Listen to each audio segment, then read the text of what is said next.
Assalamu alaikum wa rahmatullahi wa barakatuh.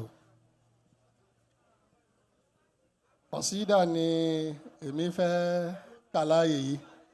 gẹ́gẹ́ bí tí àwọn afáwa al-Mukhtar tí wọ́n fẹ́ràn sí jù. Òun náà ni kí ẹ máa dárúkọ Ànábì wa Muhammad. Sallallahu alaihi wasallam. Gbogbo wa àjọ máa bá mi wí lẹ́ni tí fi Ànábì bá ń bẹ lẹ́mìí rẹ̀ lóòótọ́ wípé Ya Muhammadul Arabi. أنت مركز العجب يا محمد العربي أنت مركز العجب يا محمد العربي أنت مركز العجب يا ابن أحسن النسب كنت مورد الحسب يا محمد العربي أنت مركز العجب النبي لم يزل النبي لم يزل سيدا من الأزل من به من المهل يقتدى بلا وجل يا محمد العربي أنت مركز العجب مجد من الصمد مجد من الصمد فاق جملة البلد خلقه من المهد طيب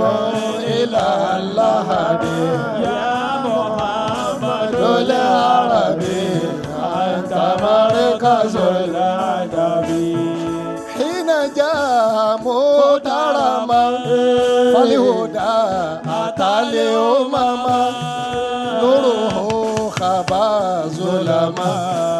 ثم أحرق الصنم ثم أحرق الصنم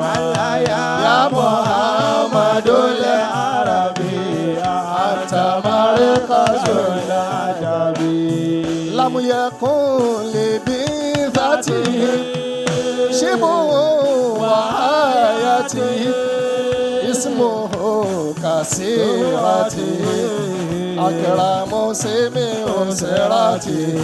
يا محمد العربي أنت مركز العجب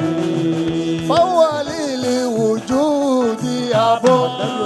فهو للوجود أبو فوق ما يكون أبو وحبيبنا نخب للورى قد صهب يا محمد العربي أنت مركز العجب كان أحمد المختار كان أحمد المختار